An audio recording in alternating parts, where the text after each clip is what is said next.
Lecture number 4 और आज हम सीखेंगे डिफरेंट टेक्निक ऑफ एनालिसिस। मतलब कि एनालिसिस करने के अनेक तरीके। अब एनालिटिकल मेथड के हिसाब से एनालिसिस के जितने टेक्निक हैं उनको 4 भागों में क्लासिफाई किया गया है।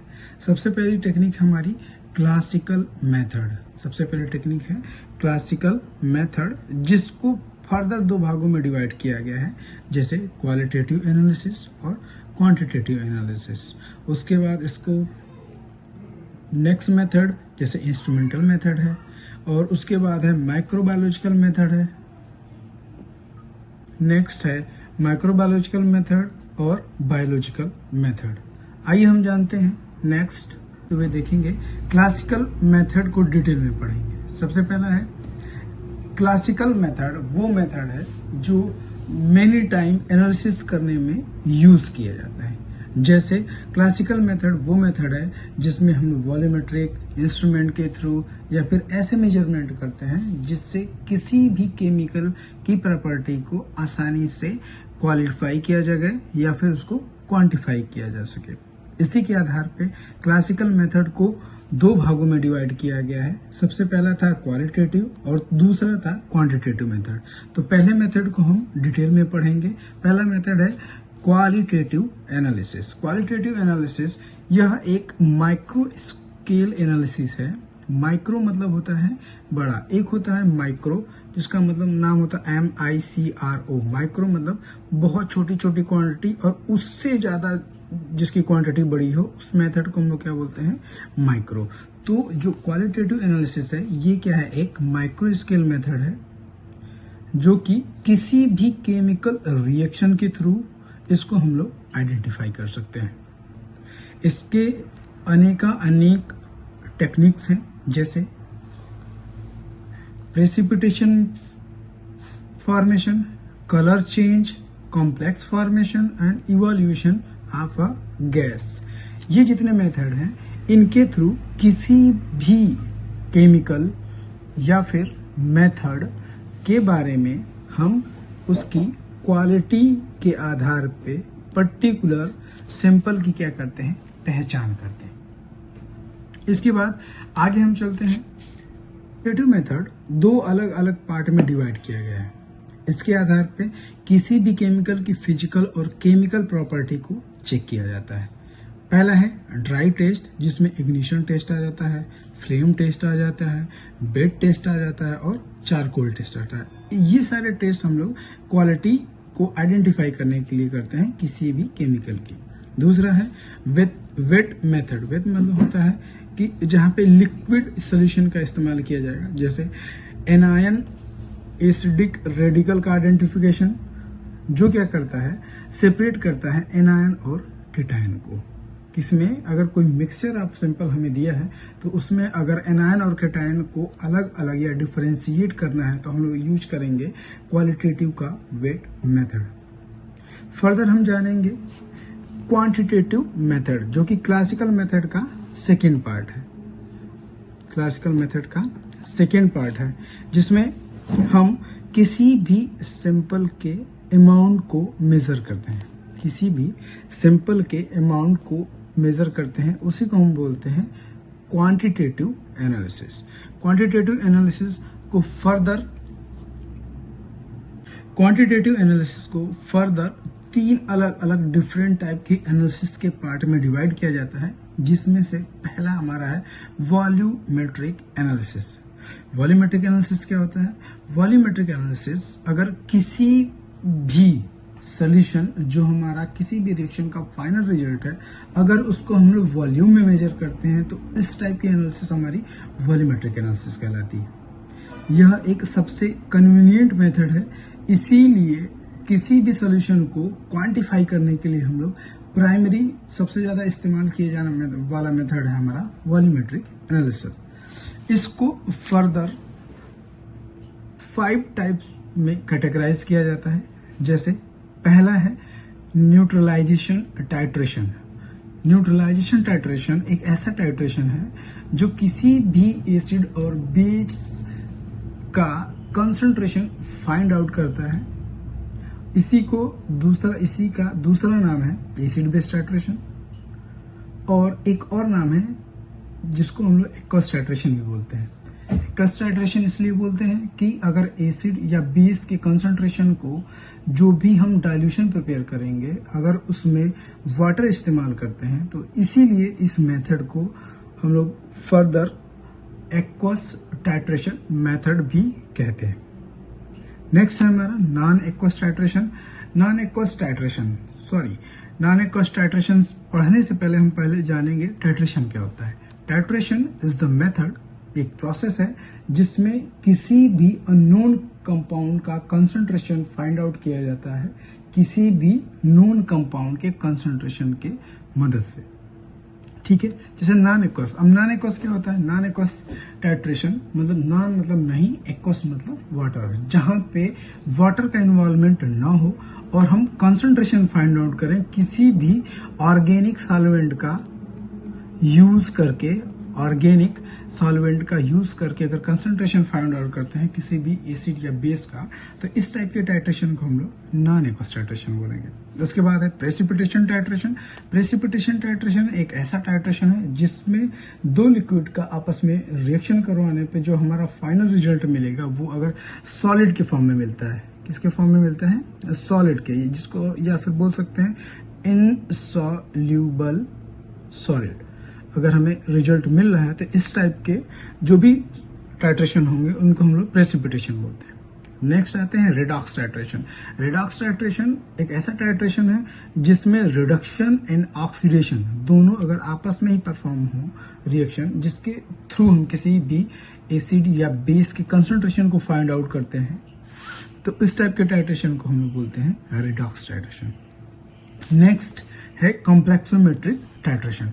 कॉम्प्लेक्सोमेट्रिक टाइट्रेशन एक ऐसा टाइट्रेशन है जो कि हमारे चुंबक, जिसको मैग्नेट बोलते हैं, और आयरन, जिसको लोहा बोलते हैं, उन दोनों के जैसे आपस में अट्रैक्शन होता है या कॉम्प्लेक्स फॉर्मेशन होता है, तो उसी को हम लोग बोलते हैं कॉम्प्लेक्सोमेट्रिक टाइट्रेशन। वैसे ही कोई भी मेटल है जिसको हमें डिटेक्ट करना है या पता लगाना है, तो उसमें हम लोग कॉम्प्लेक्सोमेट्रिक टाइट्रेशन यूज करते हैं, जो कि अनेक जो जितने भी मेटल प्रेजेंट है किसी भी सॉल्यूशन में, उसको ये क्या करता है? आइडेंटिफाई करता है। क्वांटिटेटिव एनालिसिस को फर्दर जो इसका दूसरा पार्ट है वो है ग्रेविमेट्रिक एनालिसिस। ग्रेविमेट्रिक एनालिसिस मतलब होता है measurement based on a weight, मतलब कि जो भी फाइनल रिजल्ट किसी भी रिएक्शन का आएगा उसका जो मेजरमेंट होगा वो हम किस में करेंगे? वेट या फिर मास मेजरमेंट। इसी टाइप की एनालिसिस जो होती है उसको हम लोग बोलते हैं ग्रेविमेट्रिक एनालिसिस। वेट मेजरमेंट के आधार पे अब अगर हमें किसी सैंपल को उसके प्योर फॉर्म में आइसोलेट करना है तो भी हम लोग ग्रेविमेट्री का इस्तेमाल करते हैं, जिसमें दो फर्दर मेथड ऐड होते हैं जिसको हम लोग बोलते हैं प्रेसिपिटेशन मेथड या फिर वोलेटाइजेशन मेथड। इन मेथड के थ्रू हम इजीली किसी भी कंपाउंड को उसके प्योर फॉर्म में आइसोलेट कर सकते हैं। इसमें एक चीज और है, जैसे इम्प्योरिटी अगर हमें आइडेंटिफाई करनी है किसी भी कंपाउंड में, तो भी हम ग्रेविमेट्री का इस्तेमाल करते हैं, जिसके थ्रू हम जो भी सॉलिड फॉर्मेशन होगा उसमें इम्प्योरिटी डिटेक्शन इजीली हो जाता है। जब इम्प्योरिटी डिटेक्शन इजीली, अगर हमें किसी सैंपल को उसके प्योर फॉर्म में आइसोलेट करना है तो भी हम लोग ग्रेविमेट्री का इस्तेमाल करते हैं, जिसमें दो फर्दर मेथड ऐड होते हैं जिसको हम लोग बोलते हैं प्रेसिपिटेशन मेथड या फिर वोलेटाइजेशन मेथड। इन मेथड के थ्रू हम इजीली किसी भी कंपाउंड को उसके प्योर फॉर्म में आइसोलेट कर सकते हैं। इसमें एक चीज और है, जैसे इम्प्योरिटी अगर हमें आइडेंटिफाई करनी है किसी भी कंपाउंड में, तो भी हम ग्रेविमेट्री का इस्तेमाल करते हैं, जिसके थ्रू हम जो भी सॉलिड फॉर्मेशन होगा उसमें इम्प्योरिटी डिटेक्शन इजीली हो जाता है। जब इम्प्योरिटी डिटेक्शन इजीली तरीके से हो जाए तो उसको हम लोग फर्दर क्या कर सकते हैं? रेक्टिफाई कर सकते हैं। आगे बढ़ते हैं। नेक्स्ट मेथड जो हमारे ग्रेविमेट्रिक एनालिसिस का है, कैसोमेट्रिक टाइट्रेशन, एक ऐसा टाइट्रेशन है जो बेस्ड है किसी भी गैस सैंपल को वॉल्यूम में कन्वर्ट करके मेजर करने। किसी भी गैस को अगर हमें मेजर करना है तो उसके लिए एक स्पेसिफिक नियम है या रूल है, जिसको हम लोग प्रेशर और टेम्परेचर पे क्या करते हैं, कंप्रेस किसी सिलेंडर में करते हैं, फिर जाकर उसका वॉल्यूम में मेजरमेंट करते हैं। अभी तक हमने क्लासिकल मेथड के बारे में पढ़ा, क्वालिटी और क्वांटिटी के बारे में पढ़ा। अब हम जानेंगे इंस्ट्रूमेंटल मेथड। इंस्ट्रूमेंटल मेथड जब केमिकल मेथड या फिर मैनुअल रिएक्शन मेथड या टाइट्रेशन फेल हो जाए किसी भी रिजल्ट को एक्यूरेट डिटेक्शन करने में, तो हम लोग यूज करते हैं इंस्ट्रूमेंटल मेथड। इसमें डिफरेंट टाइप के मेथड भी यूज किए जाते हैं। इसको हम लोग एक फर्दर नाम से जानते हैं, जिसको इलेक्ट्रोकेमिकल मेथड कहा जाता है, जिसमें इलेक्ट्रिसिटी और केमिकल का आइडेंटिफिकेशन किया जाता है इलेक्ट्रिसिटी के थ्रू। तो इसीलिए इसको हम लोग क्या करते हैं, इलेक्ट्रोकेमिकल मेथड भी कहते हैं। अब इलेक्ट्रोकेमिकल मेथड क्या होता है? इलेक्ट्रोकेमिकल मेथड एक ऐसा मेथड है जो फिजिकल और केमिकल दोनों की प्रॉपर्टी को क्या करता है, डिफरेंशिएट करता है with the help of electricity. ठीक है। नेक्स्ट, इंस्ट्रूमेंटल मेथड के थ्रू किसी भी सैंपल में जो भी इलेक्ट्रिकल चेंज हो रहे हैं, इलेक्ट्रिकल पैरामीटर चेंज हो रहे हैं केमिकल के आधार पे, उसका मेजरमेंट करते हैं, जैसे करंट का, पोटेंशियल का, इलेक्ट्रिक कंडक्टिविटी का, या फिर ऑप्टिकल डेंसिटी का, या फिर फर्दर ईटीसी। बहुत सारे ऐसे फिजिको केमिकल पैरामीटर हैं जिसका हम लोग क्या करते हैं, इंस्ट्रूमेंटल मेथड में मेजरमेंट करते हैं। इलेक्ट्रिकल केमिकल मेथड एक ऐसा मेथड है जो कि यूज किया जाता है किसी भी कंपाउंड का इलेक्ट्रिकल या फिजिको केमिकल प्रॉपर्टी या डेटा को मेजर करने के लिए। इसमें भी कई तरीके के इंस्ट्रूमेंट यूज किए जाते हैं, जैसे पोटेंशियोमेट्री जो इलेक्ट्रिकल पोटेंशियल को मेजर करता है, कंडक्टोमेट्री जो कि इलेक्ट्रिकल कंडक्टेंस को मेजर करता है, उसके बाद है वोल्टामेट्री जो इलेक्ट्रिक करंट को मेजर करता है। ऐसे ही आगे बढ़ते हुए हम देखेंगे स्पेक्ट्रोस्कोपी मेथड। या स्पेक्ट्रोस्कोपी मेथड एक ऐसा मेथड है जो लाइट के थ्रू किसी भी कंपाउंड का कंसंट्रेशन, उसकी क्वालिटी और उसकी क्वांटिटी को क्या करता है, फाइंड आउट करता है या पता लगता है। इसमें भी अलग अलग तरीके के मेथड हैं, जैसे कि स्पेक्ट्रोफोटोमेट्री जो कलर के आधार पे भी लाइट,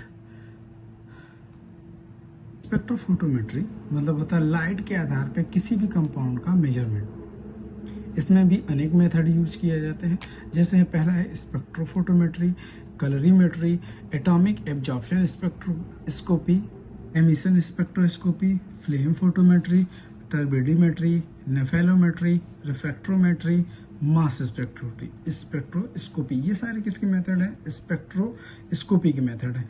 अब फर्दर नेक्स्ट इंस्ट्रूमेंटल मेथड को क्रोमेटोग्राफी टेक्निक या फिर क्रोमेटोग्राफी मेथड के भाग में इसको डिवाइड किया गया है। इसमें भी अनेक क्रोमेटोग्राफी टेक्निक यूज की जाती हैं जो कि किसी भी मिक्सचर ऑफ कंपाउंड को क्या करती हैं, सेपरेट करती हैं या आइसोलेट करती हैं। या फिर किसी भी कंपाउंड को अगर हमें प्यूरिफाइड करना है तो हमें क्रोमेटोग्राफी टेक्निक इस्तेमाल करनी पड़ेगी। या फिर किसी भी नए कंपाउंड को या फिर किसी भी अदर कंपाउंड को अगर हमें आइडेंटिफाई करना है तो भी हमें क्या करना पड़ेगा, क्रोमेटोग्राफी टेक्निक यूज करनी पड़ेगी। जैसे पहला है पेपर क्रोमेटोग्राफी। पेपर के थ्रू किसी भी कंपाउंड को हम लोग क्या करते हैं, इजीली डिटेक्ट कर सकते हैं उसके क्रोमेटोग्राफिकल पैरामीटर को आइडेंटिफाई करके। उसके बाद है थिन लेयर क्रोमेटोग्राफी।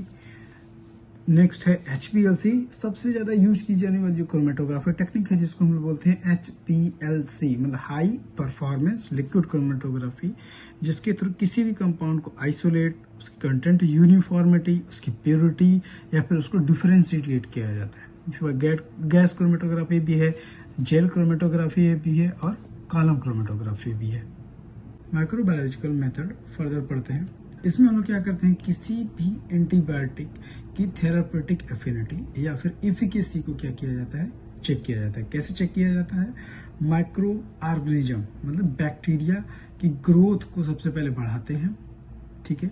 फिर उसके बाद डिफरेंट टाइप की एंटीबायोटिक का कंसंट्रेशन यूज करके उसकी ग्रोथ के इनहिबिशन को चेक करते हैं, जिससे कि हम किसी भी न्यू, ओल्ड या फिर फर्दर डिस्कवर्ड एंटीबायोटिक के एक्शन को हम लोग आइडेंटिफाई कर सके। इसके बाद हम पढ़ेंगे बायोलॉजिकल मेथड। क्या पढ़ेंगे? Biological method. बायोलॉजिकल मेथड को ही दूसरा नाम दिया गया है बायोएसे। क्या है? बायोएसे। बायोएसे वो ऐसे है जिसके थ्रू किसी भी ड्रग की पोटेंसी को डिटरमाइन किया जाता है। अब ये मेथड यूज कब करते हैं? जब केमिकल या फिर फिजिकल मेथड या फिर इंस्ट्रूमेंटेशन मेथड फेल हो जाए किसी भी ड्रग की पोटेंसी को चेक करने में, तब हम लोग यूज करते हैं बायोलॉजिकल मेथड।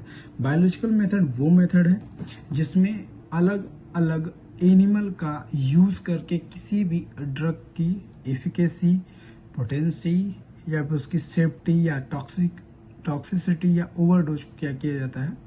आइडेंटिफाई किया जाता है। या फिर किसी भी ड्रग का अगर एडवर्स इफेक्ट भी चेक करना हो तो भी हम लोग बायोलॉजिकल मेथड यूज करते हैं।